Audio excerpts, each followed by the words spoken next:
الحمد لله وكفى وسلام على عباده الذين اصطفى أما بعد فأعوذ بالله من الشيطان الرجيم بسم الله الرحمن الرحيم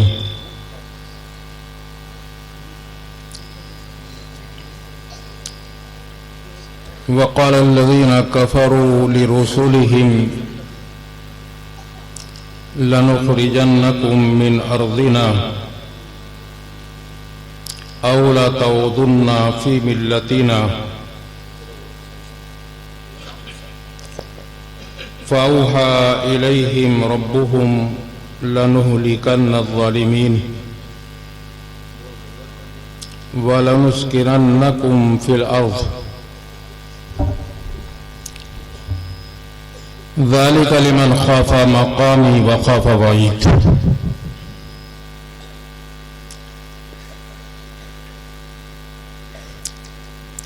بزرگوں، بھائیوں، پیارے بچوں،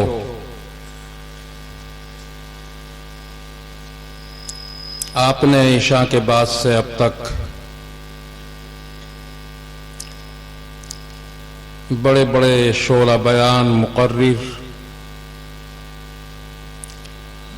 اور خطبائے بے مثال کی بڑی بڑی مختلف موضوعات پر تقریریں سنی۔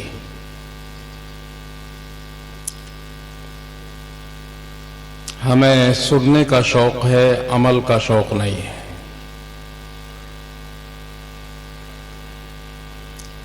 سنتے چلے آ رہے ہیں، لیکن سننے کے بعد ملت میں کسی تبدیلی کا احساس پیدا نہیں ہو رہا۔ پہلے ہمارے اسلاف و اکابرین کی یہ حالت تھی کہ سنتے کم تھے، کرتے زیادہ تھے۔ جناب رسول اللہ صلی اللہ علیہ وسلم کی تقریریں بہت مختصر ہوا کرتی تھیں، منٹ، 2 منٹ، 4 منٹ، لیکن حضرات صحابہ کے کانوں میں اگر ایک بات بھی اللہ کے رسول صلی اللہ علیہ وسلم کی پڑتی تھی تو صحابہ کا یہ طریقہ تھا کہ وہ بات کبھی ان کے کانوں سے نکلتی نہیں تھی، اور نکلنے کا مطلب یہ نہیں ہے کہ سننے پر اکتفا کرتے، ان کی زبان پر یہی بات رہتی تھی کہ میں نے اپنے آقا کی زبان سے یہ بات سنی ہے، میں اپنی جان دے دوں گا، میں اپنے آپ کو تباہ کرنا گوارا کر لوں گا، لیکن اس بات پر عمل کرنے کو نہیں چھوڑوں گا۔ یہ شان تھی صحابہ کرام کی۔ بزرگوں اور بھائیوں،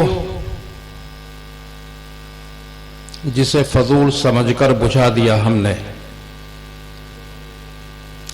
جسے فضول سمجھ کر بجھا دیا ہم نے، وہی چراغ جلائیں تو روشنی ہوگی۔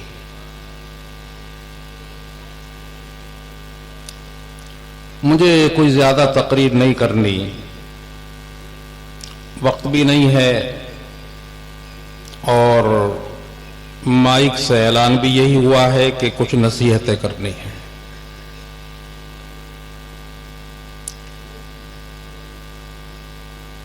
میں نے قرآن پاک کی ایک آیت پڑھی ہے آج کے حالات میں، جو ہم پر خود اپنے ملک میں یا دوسرے ملکوں میں مسلمانوں پر گزر رہے ہیں۔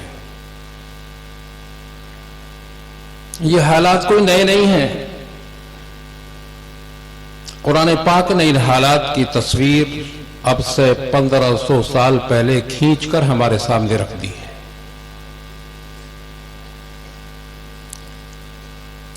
اس آیت کریمہ کا مطلب میں وضاحت کے ساتھ تو بیان نہیں کر سکتا، اس لیے کہ وقت نہیں ہے، نہ ہماری عادت ہے کہ ہم طول بیانی سے کام لیں. بات اتنی ہونی چاہیے کہ لوگوں کے دلوں میں اترتی جائے اور عمل کا جذبہ پیدا ہو. حضور اکرم صلی اللہ علیہ وسلم سے پہلے جتنے نبی اور رسول دنیا میں آئے ہیں تو اللہ تبارک و تعالیٰ نے انہی انبیاء کی ایک تصویر ہمارے سامنے کھینچی ہے، اور وہ کھینچی ہوئی تصویر بعینی ہی آج ہماری ہے.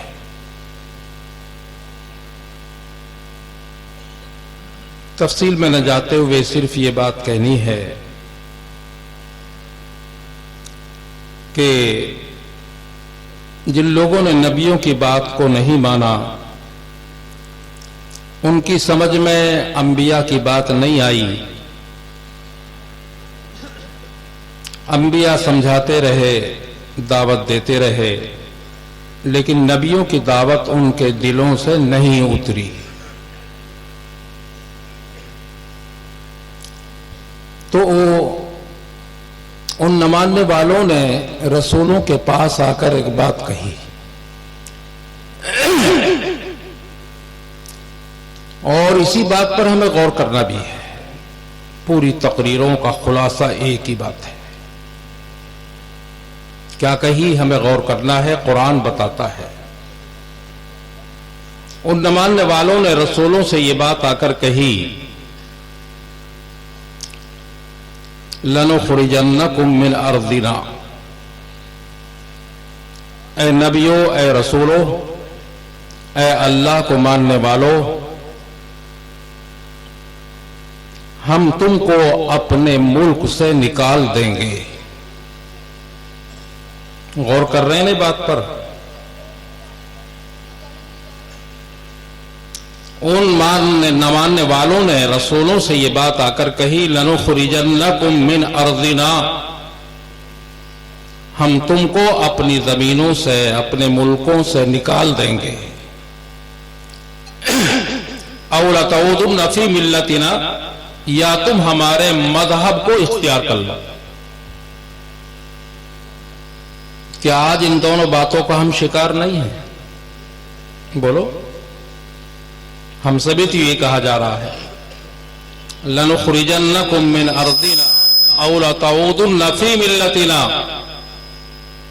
اے رسولو، ہم تم کو اپنے ملک سے نکال دیں گے یا ہمارے مذہب میں آ جاؤ.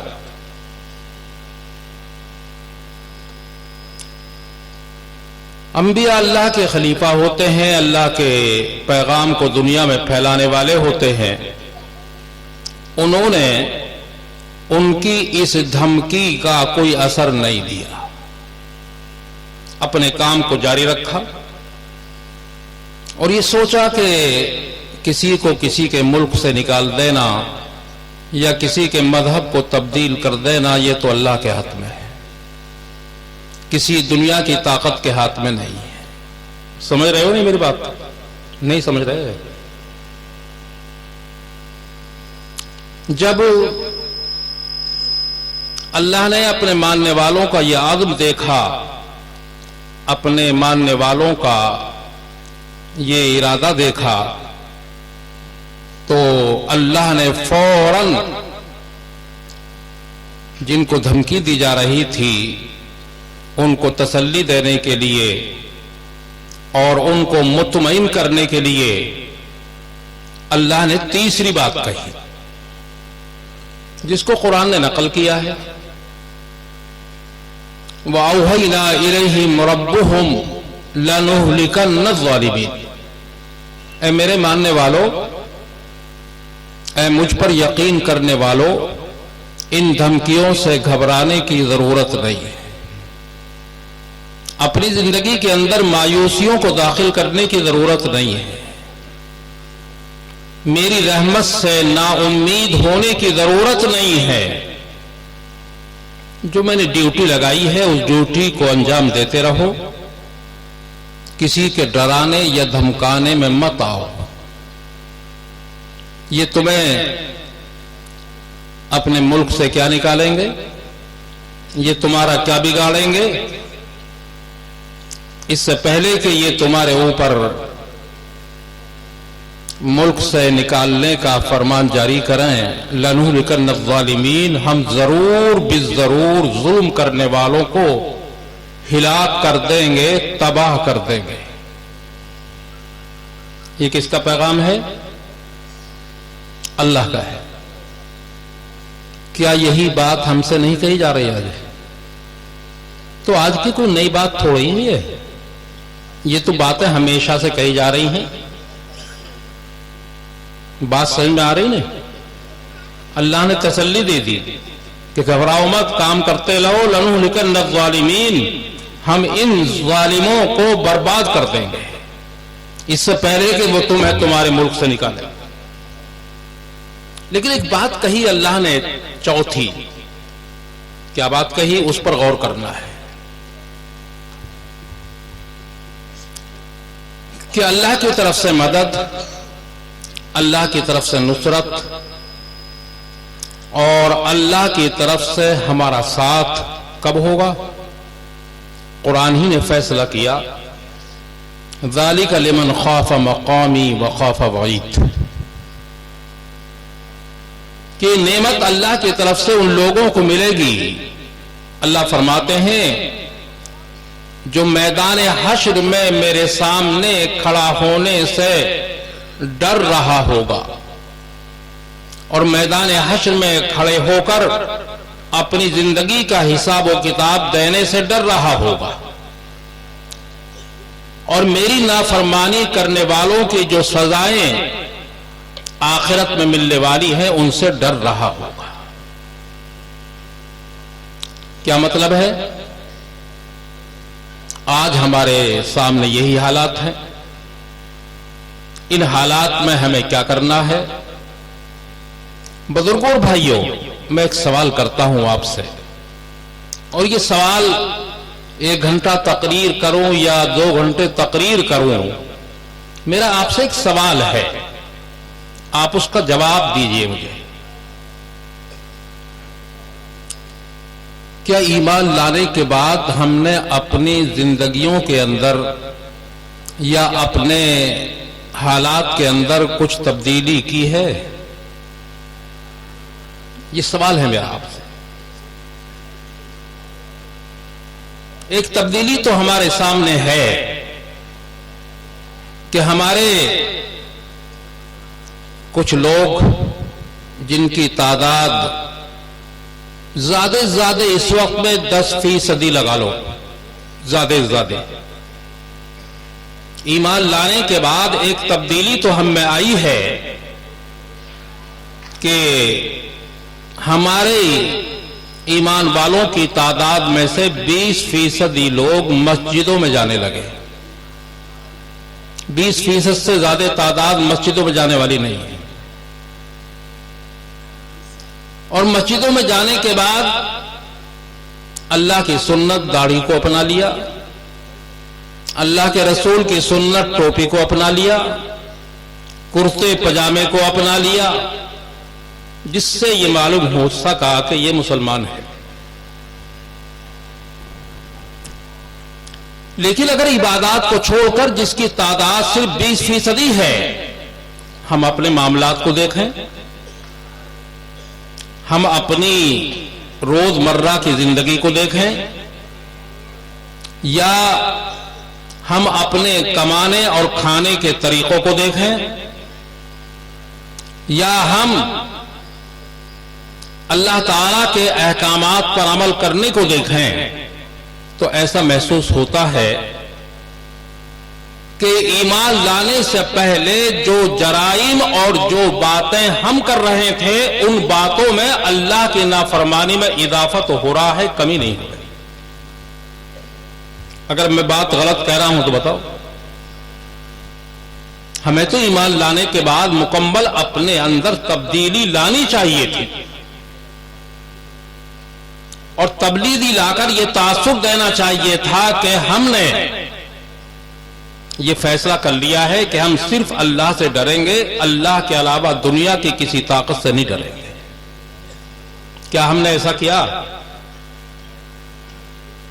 اگر ایسا نہ کیا تو آدھا تیتر اور آدھا بٹیر کام چل جائے گا۔ ہماری زندگی جو اسلامی ہے آدھا تیتر اور آدھا بٹیر ہے۔ ہم نے اپنے معاملات میں کوئی تبدیلی نہیں کی۔ شریعت کی بنیاد معاملات پر ہے۔ عبادت کا مسئلہ یہ ہے کہ نماز پڑھی آپ نے تو آپ کو ثواب ملے گا، نہیں پڑھی تو نماز اللہ کا حق ہے، اس کو یہ حق ہے کہ وہ اپنے حق کو معاف کر دے۔ نماز اللہ کا حق ہے، اگر آپ نہیں پڑھیں گے، اللہ کے سامنے گر گڑائیں گے، عاجزی کریں گے تو اللہ کو حق ہے کہ معاف کر دے وہ۔ اسی لیے شریعت کے 3 حصے معاملات سے متعلق ہیں اور 1 حصہ عبادات سے متعلق ہے۔ اگر ہم اپنے گھروں کی زندگی کو دیکھتے ہیں، اپنوں اور غیروں کے ساتھ اپنے معاملات کو دیکھتے ہیں، اگر غیر شراب پی رہے ہیں تو ہم نے شراب پی رہے کیا؟ ہم نے شراب چھوڑ دی؟ بولو۔ اگر غیر لوگ سود میں مبتلا ہیں تو ہم ان سے آگے ہیں۔ اگر دوسرے لوگ جھوٹ بول رہے ہیں تو جھوٹ بولنے میں مسلمان اس سے آگے ہیں۔ اگر دوسرے لوگ حرام کمائی کر رہے ہیں تو حرام کمانے میں ہم بھی پیچھے نہیں ہیں۔ اگر دوسرے لوگ دھوکہ دے رہے ہیں تو ہمیں بھی دھوکہ دینا بہت اچھا آتا۔ تو میرا سوال یہ ہے، صحابہ کرام کے ساتھ اللہ کی مدد اس وقت آئی تھی جب ایمان لانے کے بعد انہوں نے اپنی پوری زندگی میں تبدیلی کر لی تھی، پھر ان کو زمانے شرک کی کوئی بات یاد نہیں رہی، زمانے جہالت کی کوئی رسم ان کو یاد نہیں رہی۔ ابھی مفتی صاحب بڑے زوردار انداز میں بتا رہے تھے کہ ہماری شادیاں کیا اسلام کے مطابق ہیں یا دوسروں کی رسموں کے مطابق ہو رہی ہیں؟ بولو، کیا ہم نے اپنی شادیوں کو اسلامی شادی بنا لیا؟ کیا ہم نے اپنی تجارتوں کو اسلامی تجارت بنایا؟ کیا ہم نے اپنی کھیتی باڑی کو اسلامی کھیتی باڑی بنایا؟ کیا ہم نے اپنے اور دوسروں کے ساتھ تعلقات کرنے میں اسلام کے احکامات کو اپنایا؟ بولو، مدح کس کی رسم ہے؟ اسلام کی ہے یا غیروں کی ہے؟ جواب دو نا۔ منگنی کس کی رسم ہے؟ ہماری رسم نہیں، غیروں کی۔ گود بھرنا یہ کس کی رسم ہے؟ ہماری نہیں ہے، غیروں کی۔ چالا کرنا کس کی رسم ہے؟ اسلام کا کوئی تعلق چالے سے نہیں ہے۔ بولو، برات لے جانے کا تو مسئلہ ابھی آپ کے سامنے آیا کہ حدیث و قرآن میں کوئی صراحت نہیں ہے کہ برات لے جائی جائے۔ یہ برات بھی دوسروں کی رسم ہے، ہماری نہیں۔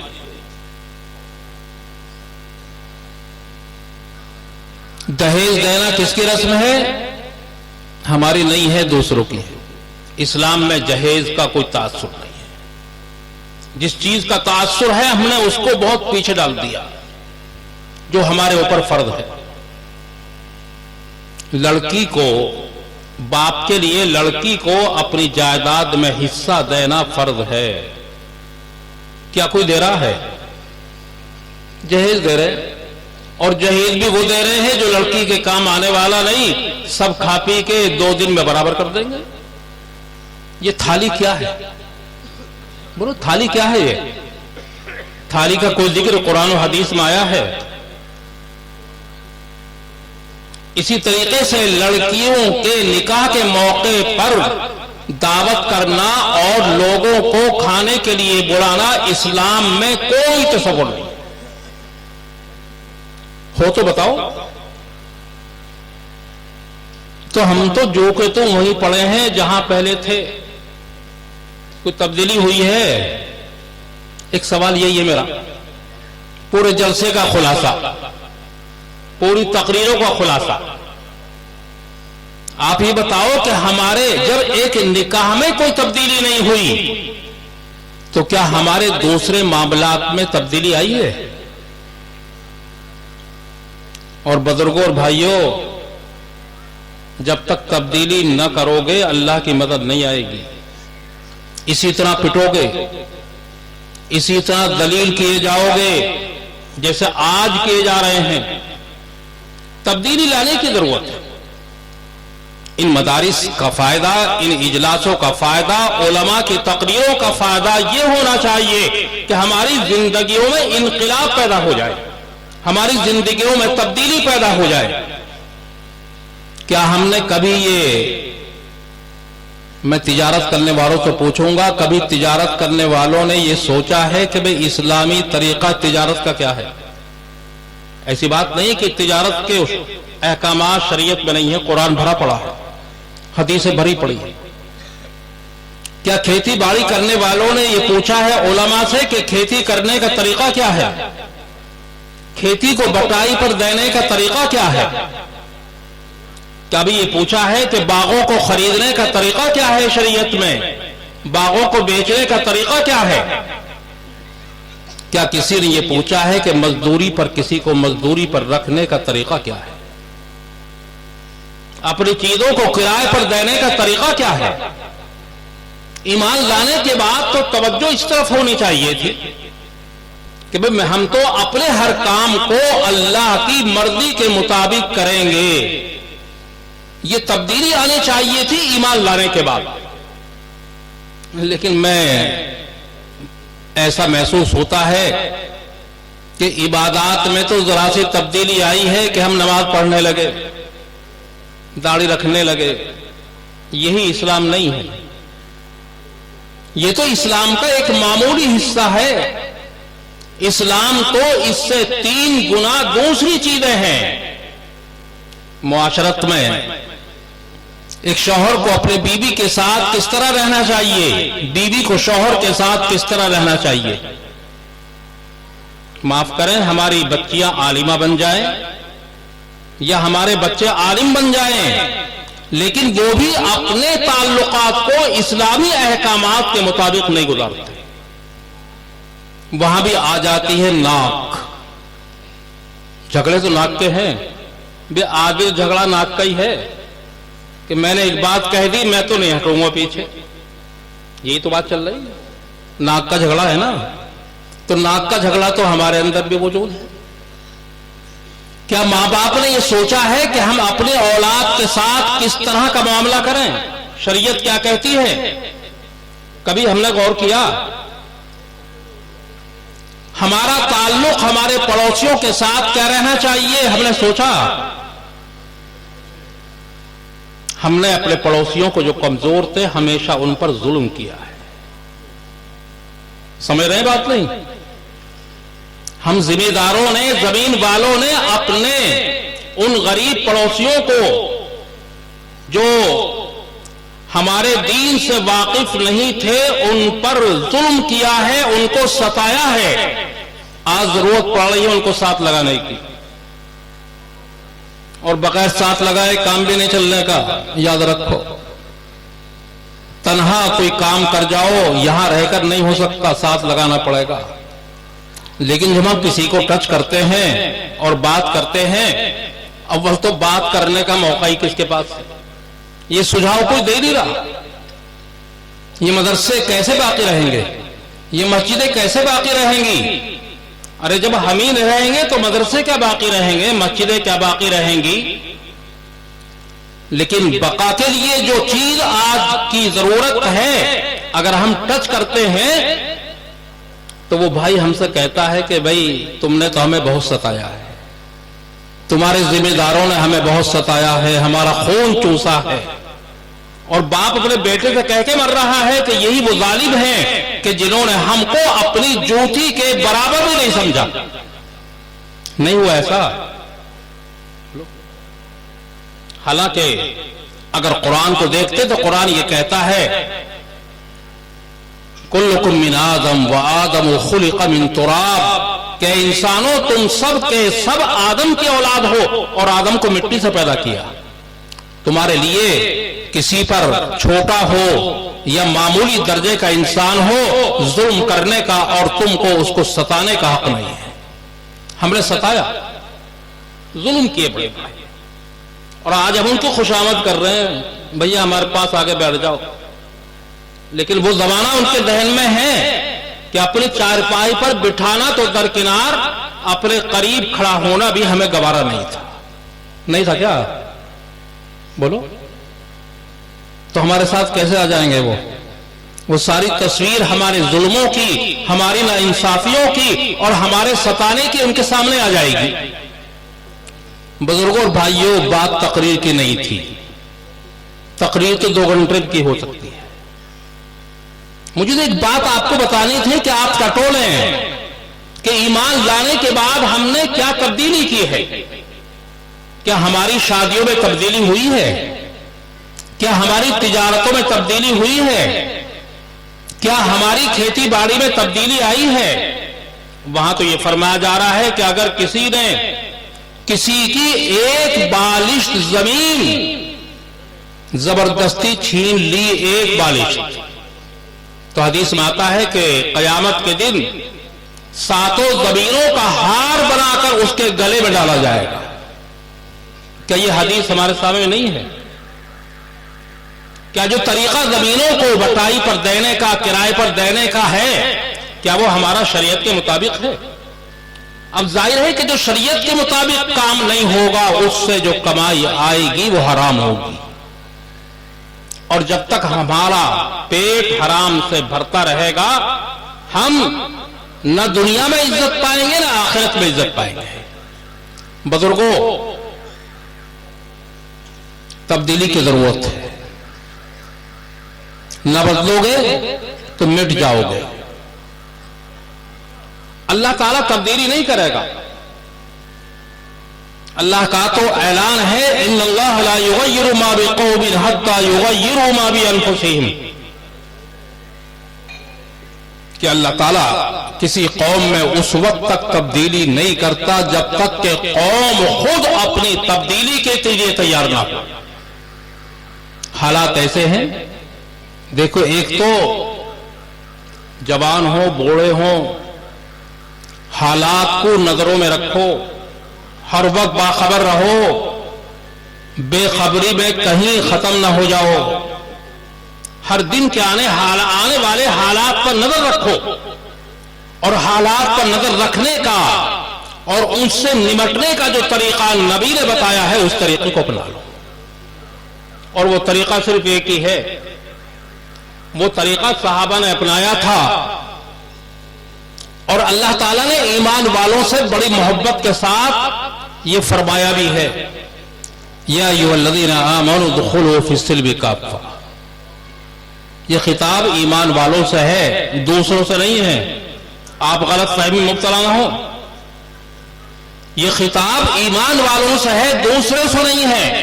اللہ فرماتے ہیں کہ ایمان والو، تم اسلام میں مکمل طور پر داخل ہو جاؤ. اور آگے اللہ نے فرمایا وَلَا تَتَّبِعُوا خُطُوَاتِ الشَّيْطَانِ، تم شیطان کے پیروکار مت بنو، شیطان کی بات ماننے والے مت بنو. آج ہماری زندگی میں 100% شیطان کی اتباع ہو رہی ہے. ہم مکمل طور پر اپنے آپ کو اسلام میں داخل کرنے کو تیار نہیں. اور دیکھو، جب تک یہ تبدیلی نہیں پیدا کرو گے اپنی زندگی کے اندر، اللہ کی مدد نہیں آئے گی. چاہے تم کتنا ہی رو، کتنا ہی دعا کرو، کتنے ہی گڑ گڑاؤ، کوئی نتیجہ نہیں ہے. سب سے پہلے یہ فیصلہ کرو کہ ہم اپنے ہر کام کو اسلام کے مطابق کریں گے. یہ زندگی تبدیل میں لانے کی آج ضرورت ہے، ورنہ کوڑا اوپر ہے.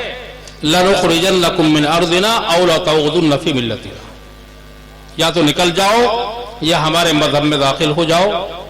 کوڑا ہے نہیں ہے، اور یہ کوڑا اللہ نے پہلے ہی بتا دیا آج وہ اصلی شکل میں ہمارے سامنے. لیکن اس کا علاج کیا ہے؟ اے ایمان والو، اپنی زندگی میں تبدیلی پیدا کرو، اپنی عبادتوں کو ایمانی عبادت بناؤ، اپنی نکاح اور شادیوں کو ایمانی شادیاں بناؤ. ارے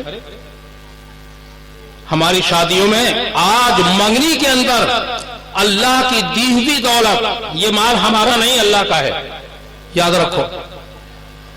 بھئی تم تو اپنے جان کو اور اپنے مال کو اللہ کو بیچ چکے ہو، یا نہیں بیچا؟ بیچا نہیں؟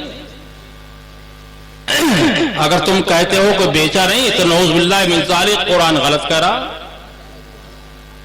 قرآن نے تو فیصلہ کر دیا، ان اللہ اشتری من المؤمنین انفسهم واموالهم بان لهم الجنہ، کہ اللہ نے ایمان والوں سے ان کی جان کو اور ان کے مال کو خرید لیا ہے. خریدار کون ہے ہمارے مال اور جان کا؟ اللہ. اور جب کوئی چیز بیچتا ہے تو پیسہ ملتا ہے اسے، اور ہمیں جو پیسہ ملا اور اللہ نے ہمیں ہمارے مال اور جان کا کی جو قیمت دی ہے وہ جنت ہے. یہ فیصلہ تو قرآن نے کر دیا. اس کا مطلب یہ ہوا کہ مال ہمارا نہیں ہے، جان بھی ہماری نہیں ہے. اگر جان کو اپنی جان سمجھو گے کہ کام نہیں چلنے کا، مال کو اپنا مال سمجھو گے، میں اشاروں بات کر رہا ہوں، اگر مال کو اپنا مال سمجھا تو کام نہیں چلے گا.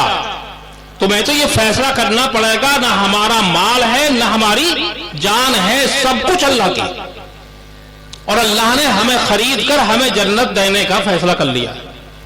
اس کو ذہن بنانا پڑے گا، جوانوں کو بنانا پڑے گا، بوڑھوں کو بنانا پڑے گا، تب چلے گا کام. اور آج ہم اپنا مال جتنی فضول خرچی ہم کر رہے ہیں جو شیطان کا عمل ہے. قرآن نے صاف کہہ دیا ان المبذرین کانوا من اخوان الشیاطین، اللہ کے مال کو فضول خرچ کرنے والے شیطان کے بھائی ہیں. ہم میں سے ہر ایک شیطان کا بھائی بنا ہوا حقیقت میں. ارے منگنی میں یہ منگنی کیا ہے؟ منگنی دیکھو سیدتنا حضرت فاطمہ رضی اللہ تعالی عنہا کی دیکھو بھائی، جیسی منگنی اللہ کے رسول نے اپنی صاحبزادی کی تھی، اس کو بھی دیکھ لیا کرو منگنی کرنے کے وقت میں، اور یہ فیصلہ کیا کرو کہ میں تو اپنی بیٹی کی منگنی ایسی کروں گا جیسے کہ اللہ کے رسول نے اپنی بیٹی کی منگنی کی تھی. کیا منگنی کی تھی اللہ کے رسول نے؟ بولو، پتا ہے واقعہ؟ ارے مولویوں کی زبانی باتیں سنتے رہتے ہو بھائی، تقریر سنتے رہتے ہو، پتا ہونا چاہیے، یہ باتیں تو معلوم ہونی چاہیے. اللہ کے رسول صلی اللہ علیہ وسلم مسجد نبوی میں بیٹھے ہوئے تھے، حضرت علی رضی اللہ تعالی عنہ تشریف لائے اور فرمایا کہ اللہ کے رسول، میں آپ کی بیٹی سے اپنے نکاح کا پیغام دینے کے لیے آپ کے پاس آیا. یہ منگنی تھی. کس نے کہا؟ حضرت علی نے. میں چاہتا ہوں کہ آپ اپنی صاحبزادی فاطمہ کا نکاح مجھ سے کر دیں.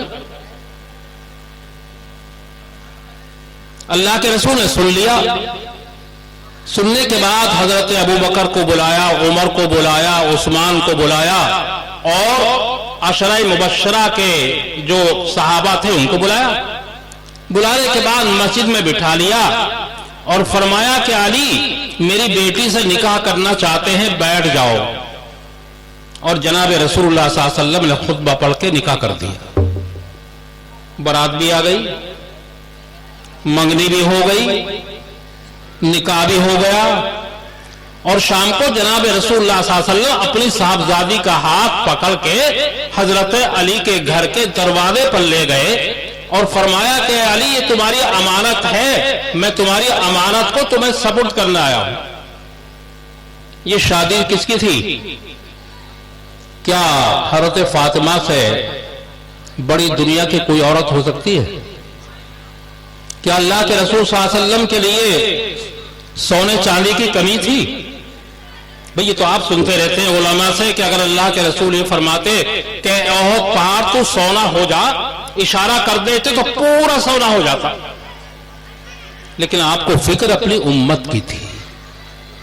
10% مسلمان جو مالدار ہیں ان پر نظر نہیں تھی، 90% اپنے غریب مسلمانوں پر آپ کی نظر تھی. اس لیے کہ قیامت تک آپ ہدایت دینے والے بن کر آئے تھے، ہدایت کے راستے بتانے والے بن کر آئے تھے. تو کیا ہم سوچتے ہیں کہ ہم اپنی منگنی، اپنی بیٹی کی شادی اس طرح کریں گے؟ ہزار اعتراض ہوں گے آپ پر کہ 2 لقمے کھلانے پر مر گیا اور بلانے پر مر گیا. رشتہ دار بھی اعتراض کریں گے، دوست احباب بھی آپ کو گالیاں دیں گے. کسی کی گالی کی پرواہ نہ کرو، ایک بات کہو کہ مجھے پرواہ اللہ کی ہے، مجھے تمہاری پرواہ نہیں ہے. 2 دن گالی دے کے اپنے گھر میں بیٹھ جاؤ گے لیکن مجھے تو ثواب ملے گا، مجھے تو اللہ کے رسول کی سنت پر عمل کرنے کا دنیا اور آخرت میں اجر ملے گا. بزرگوں اور بھائیوں، یہ ذہن بناؤ. بات وہی کروں گا، تبدیلی کی ضرورت ہے. تبدیلی پیدا کرو اپنے معاملات میں اپنی. اور آج ایک مگنی میں 1 لاکھ روپے خرچ ہو رہے ہیں، 10 لاکھ روپے خرچ ہو رہے ہیں. تمہاری دولت ہے کیا؟ یہ مال اللہ کا ہے. تم اللہ کے مال کو اس طرح فضول خرچی میں خرچ کر رہے ہو کہ اللہ کی طرف سے تمہاری مدد ہو جائے گی. اور مدد آ جاتی ہے سامنے. 40 لاکھ روپے منگنی میں خرچ کر کے 2 دن کے بعد منگنی ٹوٹ جاتی ہے، وہ واپس کرنے پڑتے ہیں. نہیں ہو رہا کیا ہے بھئی؟ یہ تو ہو رہا ہے. کیوں؟ اس لیے کہ ہم نے اصل اسلام کو چھوڑا، دوسری باتوں کو اپنا لیا. بزرگوں اور بھائیوں، تقریر کرنے کا موڈ نہیں ہے، بس یہ بات آپ کو سمجھا رہی ہے کہ حالات کی نزاکت کو سمجھو، اپنی زندگی میں تبدیلی لاؤ. اپنے گریبانوں کو میں جھانک کر دیکھو کہ ایمان کے بعد کچھ تبدیلی آئی ہے یا نہیں ہے. اگر تبدیلی نہیں ہے تو بھیا اس سے کام نہیں چلے گا. کام چلے گا ان تنصروا اللہ ینصرکم. اگر تم اللہ کے دین کی مکمل طور پر مدد کرو گے، اس کو اپناؤ گے، اس کو اپنی زندگی میں داخل کرو گے تو اللہ بھی تمہاری مدد کرے. آج مدد کا وقت ہے، اللہ کی مدد کی ضرورت ہے ہمیں. اور اللہ کی مدد کے آنے کے جو طریقے ہیں ان کو اپنانے کی ضرورت ہے. نہیں اپناؤ گے تو ہمارا کوئی پوچھنے والا نہیں ہوگا. ہم بالکل بے یار و مددگار ہیں. آج ہم بالکل بے سہارا ہیں.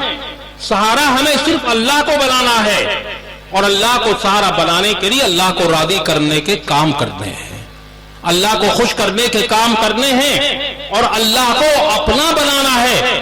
من کان اللہ کان اللہ لہ. جو اللہ کا ہو جائے گا اللہ اس کا ہو جائے گا. اور جب اللہ ہمارا ہو جائے گا تو بڑے بڑے طوفان، بڑی بڑی پریشانیاں منٹوں میں ختم ہو جائیں گی، اور اللہ کا وہ وعدہ آ جائے گا.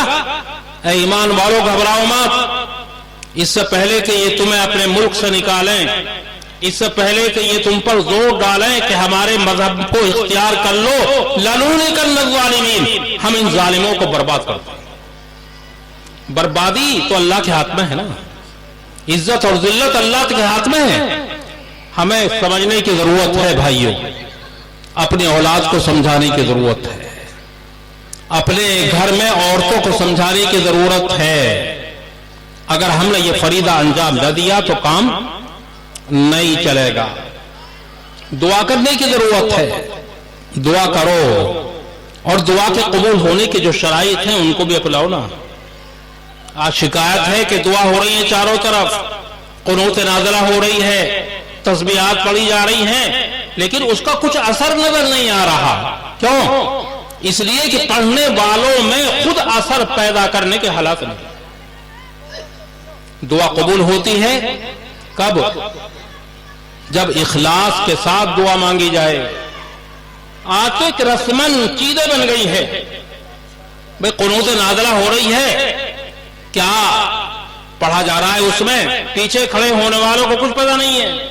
وہ بھی آمین کہہ رہے ہیں رسمن. تو آمین کہہ رہا تو میں بھی آمین کہہ رہا ہوں، فلاں آمین کہہ رہا تو میں بھی آمین کہہ رہا ہوں.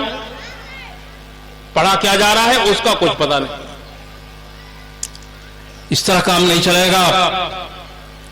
پٹتے پٹتے حد ہو گئی ہے اور پتہ نہیں آگے کیسے پٹائی ہوگی. حالات بڑے خراب ہیں.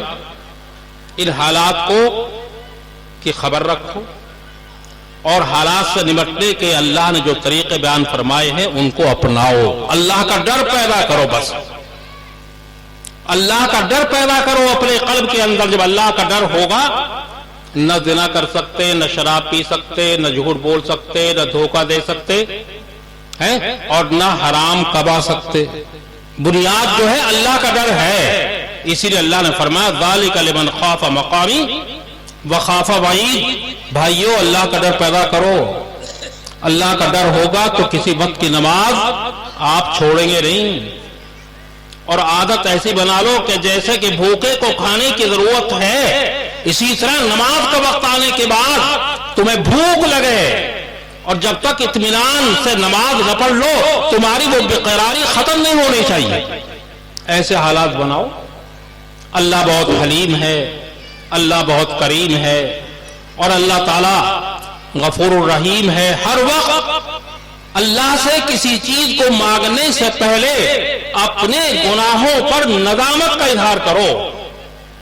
مانگو بعد میں, پہلے یہ کہو اے اللہ ہم گنہگار ہیں, اے اللہ ہم خطا باز ہیں, اے اللہ سر سے پیر تک ہم گناہوں میں ڈوبے ہوئے ہیں, اے اللہ ہم تجھ سے اپنے گناہوں کی معافی چاہتے ہیں.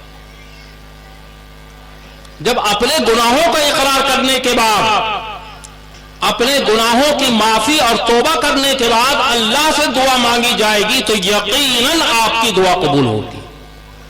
اللہ آپ کی دعا کو مانے گا اور جیسے آپ چاہیں گے اللہ ویسے کرے گا. اللہ کی تو طاقت بہت بڑی طاقت ہے یا نہیں ہے؟